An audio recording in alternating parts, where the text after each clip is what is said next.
Hello again. I am glad you are here. I have a couple of things I'd like to share with you. And naturally, I'm going to ask you to put a thumbs up, a like, and possibly subscribe. And we will take comments. I'm definitely interested in comments. Just do them respectfully, and I'll even answer you respectfully. I had another video prepared for today on the subject of doctors' offices and their procedures.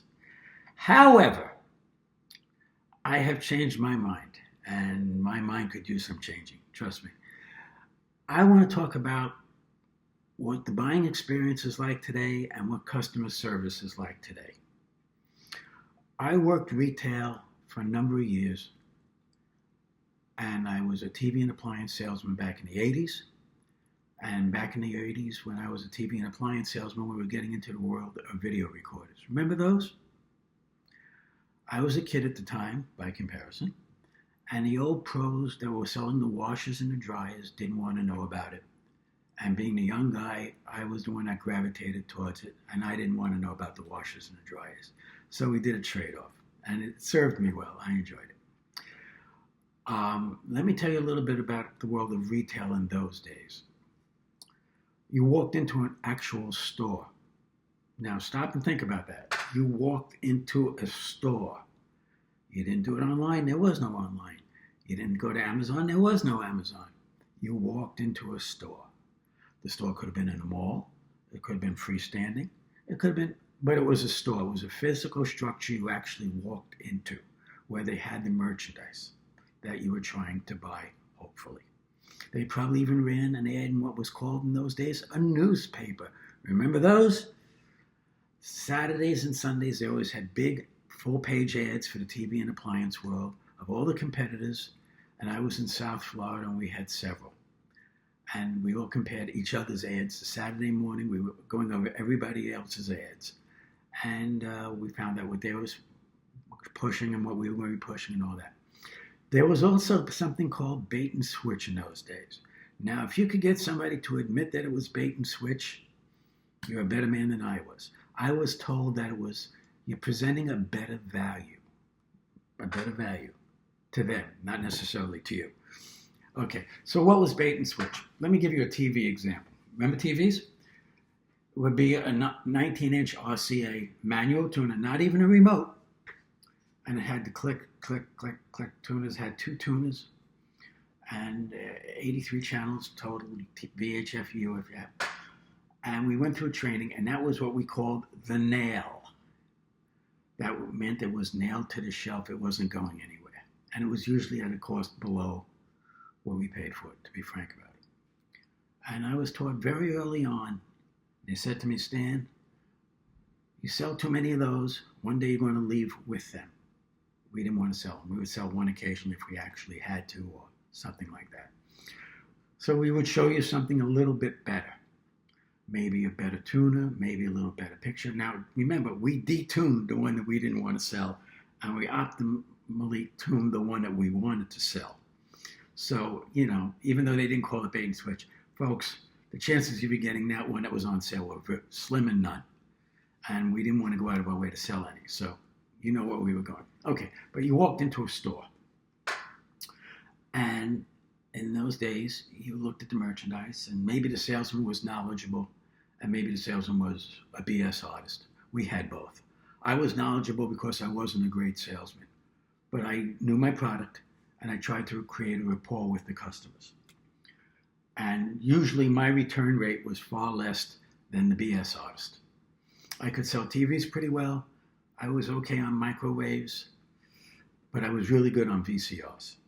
The reason I was really good on VCRs is because it was the new technology, and being a younger guy at the time, I was interested in new technology. I knew this was only the start of it. I didn't predict as far as it's going today, but I knew this was going to be leading to something in the future because that's where the technology was going. So I would take home the owner's manuals and read them and actually learn about them, whereas the other guys, not a chance in the world.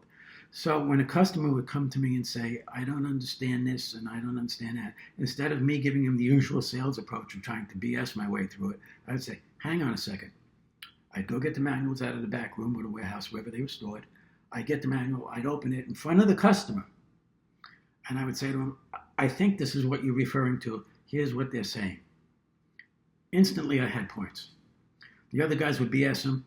They'd sell it on Saturday. It would come back on Sunday. So they lost their commission after only a day. I didn't go that route. I tried to do a little bit better.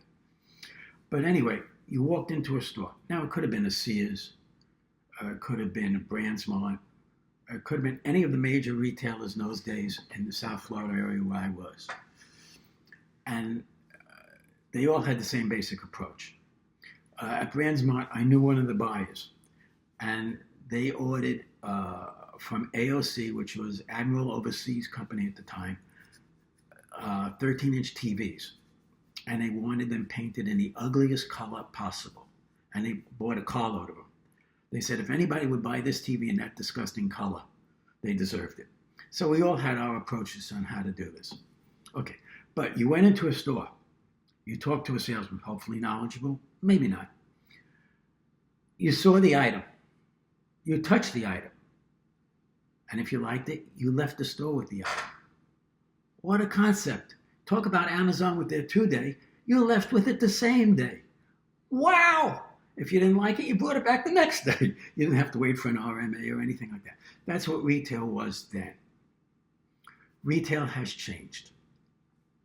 If you go into a store today, whether it be a Best Buy, a Walmart, any of the competitors, most of the stuff that they have available that you might want is available only online.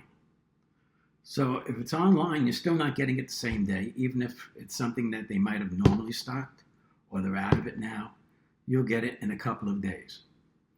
Well, in a couple of days, you may have decided you wanted something else, or maybe you didn't see it work the way you did in the old days when you saw the demo of the item. If you wanted this particular TV or washer dryer or whatever the case was, you saw it work. Yeah, I mean, we wouldn't fire up a laundry machine for you, but you saw what it looked like. You took the measurements. Will it fit? Okay, great. If it's not in stock, you can't do that. Now, you can trust what they say online, but knowing Amazon, they'll make a mistake or two here or there. So it's going to be a little bit different.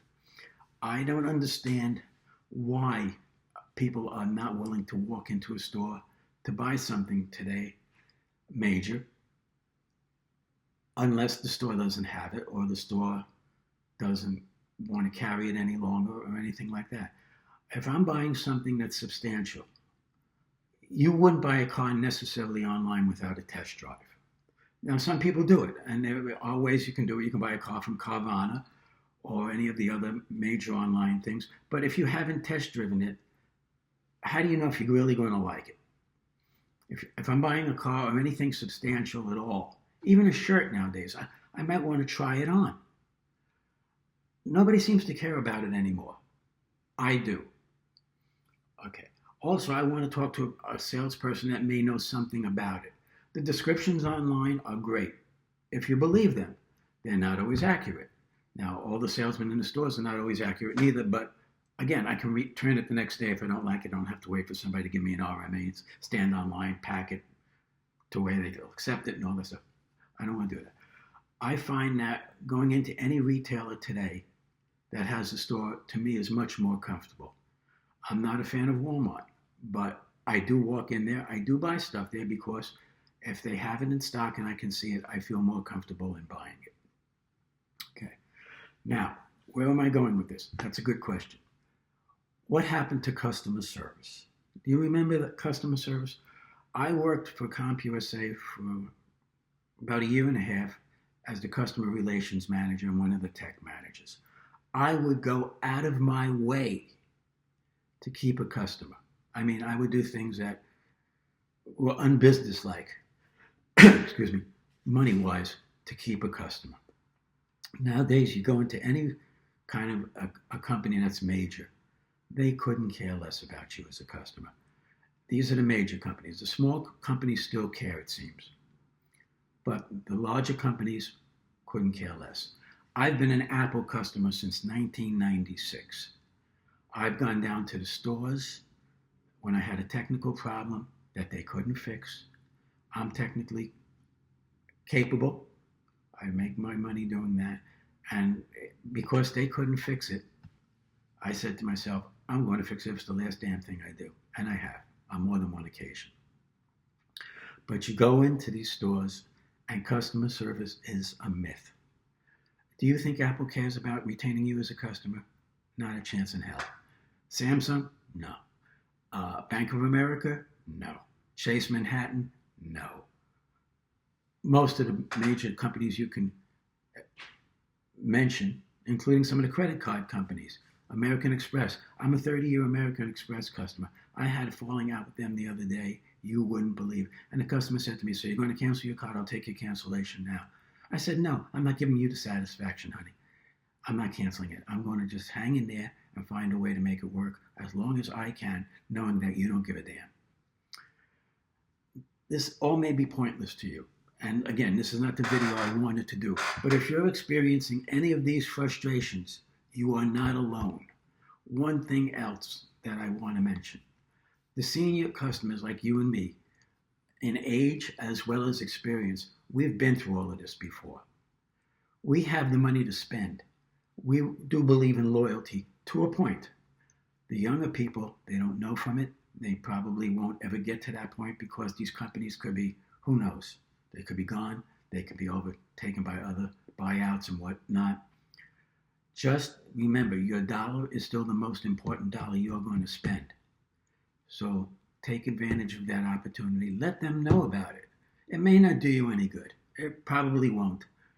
But let them know about it. If you're unhappy and you go into a restaurant and the meal sucks, you tell somebody the meal sucks. And you say to them, if you're willing to lose me as a customer, great. There are other restaurants up the block. There's another something or else, whatever that is, up the block. The competition is fierce. Your money is important. You spend it wisely. I hope this has been of some value to you. Again, this is not what I intended, but it's where the experiences over the past weekend have taken me. And I hope we can learn from each other. So let me have your comments. I'll take them standing up with a smile on my face. Have a good day, folks.